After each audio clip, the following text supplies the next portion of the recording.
setiap 20 menit sekali setiap anak itu harus beristirahat. Paling sering sekarang adalah karena habit, ya habit. Jadi gaya hidup.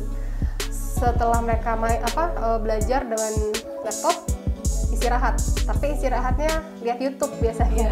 Nah, itu nanti sekitar 10-20 tahun ke depan mungkin populasi dunia ini semua akan berkacamata. Efek dari sekarang gitu ya. Semuanya digital. Betul.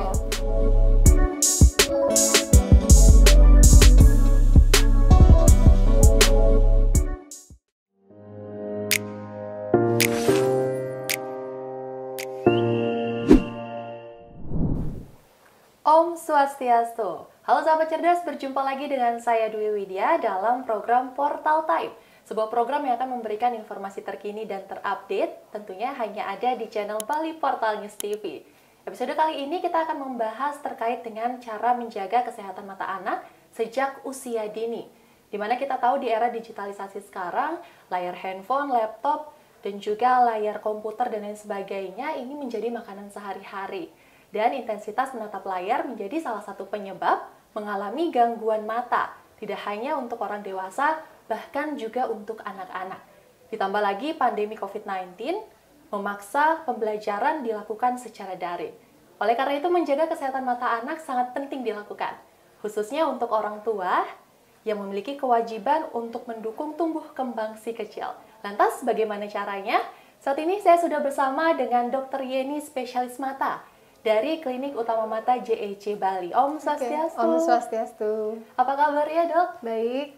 Baik, luar biasa ya. Ya. Mengenai kesehatan mata anak nih, Dok. Tentunya ini sangat penting sekali untuk diperhatikan dan juga dijaga, Dok ya. Kemudian banyak orang yang bertanya-tanya, sebenarnya cara seperti apa sih yang tepat untuk dilakukan menjaga kesehatan mata, khususnya kesehatan mata anak? Oke. Untuk anak-anak ya terutama ya. Nah, sekarang kan kita tahu nih era pandemi. Anak-anak bisa sekolah itu sampai 8 jam di rumah. Betul. Menatap layar terus-menerus ya. Nah, sekarang paling sering timbul keluhan adalah anak-anak itu sudah mulai berkacamata. Kemudian keluhannya pasti sering pusing, penglihatannya buram ya. Nah, yang bisa kita lakukan pertama, kita harus sebagai orang tua tuh kita harus aware dulu sama anak-anak kita ya. Jangan anak-anak sudah ada keluhan tapi kemudian dibiarkan begitu saja gitu. Nah, sekarang kalau anak-anak memang harus menatap layar digital, nah semua itu sebaiknya memang dilakukan dengan batas waktu tertentu. Oke. Nah, yang direkomendasikan oleh dokter mata adalah setiap 20 menit sekali setiap anak itu harus beristirahat, mengistirahatkan matanya. Dengan cara apa? Dengan cara menatap jauh ke depan sekitar 20 feet, 20 feet. 20 feet itu seperti sejauh 6 meter, sorry ya. Nah, berapa lama? Sebentar aja, hanya 20 detik gitu. Jadi itu namanya 20-20-20 rules ya. Tujuannya apa? Tujuannya simple, untuk mengistirahatkan mata gitu ya. Nah, kalau sudah dilakukan itu tapi kemudian masih ada keluhan, jangan ragu ke dokter mata. Oke, gitu. jadi kita harus peka juga sama keluhan-keluhan yang dialami oleh si anak itu. Betul, ya, Dok ya. Ya. Kemudian bisa dilakukan juga yang tadi 20-20-20 rules itu ya. Wah, luar biasa sekali. Kemudian kalau untuk penyebabnya biasanya apa sih, Dok? Penyebab gangguan kesehatan mata, terutama untuk anak. Oke. Penyebabnya paling sering sekarang adalah karena habit, ya habit. Jadi gaya hidup. Setelah mereka belajar dengan laptop, istirahat. Tapi istirahatnya lihat YouTube biasanya. Sama aja lihat YouTube atau nonton TV. Ya, padahal itu semua sama aja. Itu bukan beristirahat, tapi hanya pindah gadget gitu ya. Nah, sedangkan yang kita maksud supaya kontrol gadget adalah setelah belajar sudah selesai, lakukan yang namanya green time. Jadi selain screen time ada green time. Gitu. Green time itu apa? Green time itu jadi anak-anak kita harapkan beraktivitas outdoor. Ya, beraktivitas outdoor, bisa aktivitas yang simpel aja, naik sepeda misalkan, main bola di taman misalnya. Ya, itu salah satu cara untuk menjaga. Penyebabnya paling sering habit life. Kemudian faktor genetika kita nggak bisa lawan. Jadi ada beberapa anak yang secara genetik itu punya faktor keturunan mata minus dari orang tuanya, mata silinder dari orang tuanya gitu. Tapi memang faktor genetika itu akan diperberat oleh habit life-nya sekarang gitu. Paling sering itu ya. Habit saat life ini. berarti Betul. kita garis bawahi Ya. ya. Habit life bisa menjadi penyebab utama nih Betul. untuk mengalami gangguan mata seperti Ya. itu. Kemudian kalau untuk anak-anak sendiri, gangguan mata apa aja sih yang biasanya dialami? Oke. Yang paling sering dialami sekarang tentu mata minus. Ya, mata minus itu kalau dulu mungkin waktu kita masih kecil nih, mata minus itu kasusnya sedikit ya, karena habit kita dulu kita belum punya gadget nih. Kita gadget punya mungkin pada saat sudah mulai remaja gitu ya. Beda sama anak sekarang. Masih bayi udah dikasih gadget. Makan dikasih gadget biar nggak nangis katanya gitu ya. Padahal secara teori anak-anak itu belum boleh terpapar oleh digital screen sampai umur 5 tahun tuh belum boleh. Malah kalau bisa sampai umur 10 tahun tuh tidak kena digital. Iya, dianjurkan seperti itu. Itu pertama, mata minus. Nah, yang ditakutkan sekarang adalah terjadi myopia boom. Jadi bom mata minus. Nah, itu nanti sekitar 10 sampai 20 tahun ke depan mungkin populasi dunia ini semua akan berkacamata. Efek dari sekarang gitu ya. Semuanya digital. Betul. Setelah mata minus mungkin yang paling sering juga sekarang adalah infeksi mata. Kenapa bisa terjadi? Sama nih sebabnya karena anak-anak kadang-kadang capek melihat komputer, mereka kucek-kucek matanya gitu. Dikucek-kucek dari tangan yang kotor pindah ke mata. Virusnya pindah ke mata. Paling sering itu sekarang ini gitu ya. Oke, kalau seandainya si anak ini sudah menderita sakit mata minus atau lain sebagainya, apakah itu bisa sembuh atau kembali normal? Oke. Prinsipnya mata minus itu terjadi karena bola mata anak itu makin panjang ya. Ibaratnya seperti tinggi badan. Nggak mungkin tinggi badan kemudian pada saat besar jadi pendek. Nah, mata minus secara anatomis itu tidak bisa kita sembuhkan. Jadi nggak bisa, walaupun kacamata itu hanya alat bantu. Jadi bukan obat. Itu yang harus dipahamin orang tua. Kalau mau hilang minusnya, kita lakukan teknik modifikasi. Jadi dia tidak akan bisa nih hilang secara alami, itu nggak akan bisa gitu. Modifikasinya dengan apa? Pertama, tindakan intervensi dengan operasi. Tapi itu pun banyak syaratnya dan tidak semua anak dengan mata minus itu bisa dilakukan tindakan operasi. Ada juga dinamakan seperti dipasang lensa kontak khusus untuk memperlambat minusnya. Oke, itu juga bisa dilakukan, tapi tidak menyembuhkan. Kita hanya memperlambat dan memodifikasi. Hanya itu aja. Dengan menggunakan kacamata atau Betul. kontak lens itu ya, Dok ya? Kacamata, kontak lens, yang terakhir adalah bedah mata. Bedah mata juga Betul. ada. Oke, positif negatifnya dari penggunaan alternatif itu apa saja? Positifnya tentu ya mengurangi mata minus, tujuannya kan itu. Aktivitas sehari-hari juga pasti kan akan lebih baik ya, lebih free, eyeglasses free pasti kan akan lebih nyaman untuk pasien gitu. Kekurangannya semua tindakan operasi pasti punya resiko. Betul. Apakah itu infeksi atau komplikasi yang lain itu pasti ada gitu. Tapi perlu diingat juga tidak semua kasus itu bisa dilakukan operasi, tidak semua kasus bisa dipasang lensa kontak khusus. Jadi yang lebih baik ya memang dijaga supaya jangan sampai matanya minus kalau bisa. Kalau boleh tahu kondisi seperti apa sih, Dok? Yang tidak bisa atau yang bisa? Yang tidak bisa. Oke, yang tidak bisa itu pertama paling sering adalah namanya amblyopia.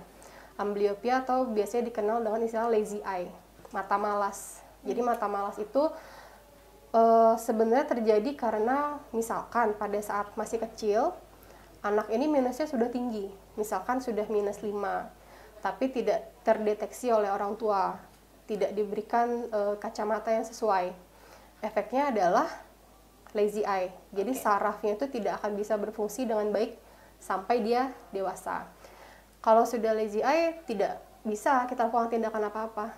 Karena kalau sudah masalah saraf mata, kita tidak bisa memodifikasi gitu. Berarti kita harus lebih baik mencegah dulu ya daripada mengobati ya. Benar. Makanya saya sering menganjurkan ke orang tua nggak usah takut kalau anaknya harus pakai kacamata gitu. Justru itu nanti akan bantu dia, akan support dia nanti di masa dewasanya supaya bisa dapat treatment yang lebih bagus dan sesuai. Ya, setuju. Kalau menurut dokter sendiri, seberapa penting sih kita harus mengecek mata, pemeriksaan rutin mata untuk anak khususnya?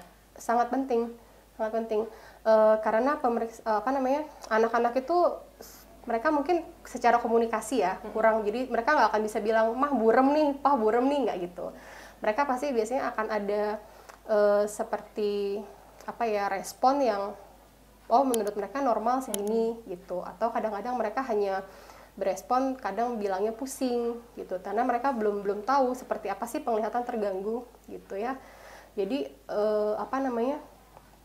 kalau sudah seperti itu ya memang harus orang tua yang lebih aware dengan anak-anaknya. Ada nominal berapa kali setahun mungkin? Kita anjurkan setiap 6 bulan sekali, gitu. Setiap 6 bulan sekali periksakan ke dokter mata, walaupun anaknya tidak ada keluhan, gitu ya. Yang bisa orang tua lihat, misalkan gejalanya anak tuh kok sering kalau nulis tuh harus kepalanya harus dekat dengan meja, atau kalau nonton TV harus di depan TV. Nah itu salah satu gejala yang biasanya paling sering gitu. 6 bulan sekali itu wajib, paling lama 1 tahun sekali. Oke. Gitu ya. 6 bulan Benar, sekali 6 ya. bulan sekali paling wajib. Kalau pemeriksaan mata itu apa ditanggung BPJS ya dok ya? Semua pemeriksaan mata ada yang ditanggung BPJS, tapi kalau untuk tindakan ada yang ditanggung, ada yang tidak. Gitu. Kayak kita tahu kan BPJS tidak menanggung semuanya ya. Betul. Pasti ada limitnya, ada batasnya gitu. Tindakan-tindakan biasanya kalau yang pemeriksaan dasar pasti akan ditanggung gitu. Tapi kalau sudah bersifat ya samalah seperti klaim BPJS umumnya ya. Kalau kosmetik pasti tidak akan ditanggung. Tapi kalau pemeriksaan ditanggung, jadi nggak usah takut. Oh mahal ke dokter mata gitu, pakai BPJS-nya. Oke, mungkin terakhir ada nggak tips-tips untuk orang tua yang ingin supaya mata anaknya itu sehat aja gitu, atau makanan-makanan tertentu yang harus dikonsumsi anak? Ya, pertama paling penting tadi pemeriksaan rutin ya ke dokter mata. Kalau sudah harus pakai kacamata, nggak usah takut. Jangan ditakut-takutin anaknya. Ke dokternya akan disuntik, itu nggak boleh, itu sangat tidak boleh ya. Kemudian kalau habit tadi saya bilang 20-20-20 rules, kemudian green time juga perlu ya. Selain green time, kemudian kalau makanan sebenarnya gizi seimbang aja, vitamin, mineral seperti biasa, protein, semuanya bagus untuk mata. Memang wortel, tomat, vitamin A, vitamin C itu bagus untuk mata. Tapi tidak boleh kita patokannya minum jus wortel, apa wortel itu nggak boleh juga. Karena wortel itu dia punya zat namanya karoten, beta karoten. Kalau berlebihan dikonsumsi, itu pun akan bikin komplikasi atau efek samping gitu. Jadi saran saya semua sayur, buah, gizi seimbang gitu ya. Berarti tidak melulu yang vitamin A kita konsumsi terus-menerus. Betul. Ya. Karena bahaya juga ternyata ya. Semua pasti ada efek sampingnya kalau berlebihan. Gitu. Gizi seimbang itu kuncinya. Oke, Dokter Yeni terima kasih untuk sharing hari ini. Semoga bisa bermanfaat juga untuk orang tua di rumah yang sudah menonton video ini. Dan ternyata penting sekali ya dok ya untuk melakukan perawatan dan juga pemeriksaan mata secara rutin. Kalau dari Dokter Yeni sendiri 6 bulan sekali itu minimal. Ya. Dan wajib seperti itu ya. Oke, semoga bisa menginspirasi sahabat cerdas ya dimanapun berada. Dan terima kasih sekali lagi Dokter Yeni untuk sharingnya. Sukses selalu. Dan untuk sahabat cerdas yang ingin tanya-tanya nanti boleh langsung ke Dokter Yeni. Praktek di mana saja Dokter Yeni? Saya Yeni? praktek di Klinik Utama Mata JEC Bali at Denpasar. Di Denpasar, Teguh Umar ya. Nanti boleh mampir-mampir sahabat cerdas. Oke, itu dia tadi perbincangan saya dengan Dokter Yeni selaku spesialis mata dari Klinik Utama Mata JEC. Untuk itu saatnya Widya untuk pamit undur diri. Terima kasih atas perhatian sahabat cerdas semuanya. Dan jangan lupa untuk subscribe, like, dan juga share Portal Time. Dan saksikan terus Portal Time hanya di channel Bali Portal News TV. Terima kasih. Saya pamit Om Santi, Santi, Santi Om.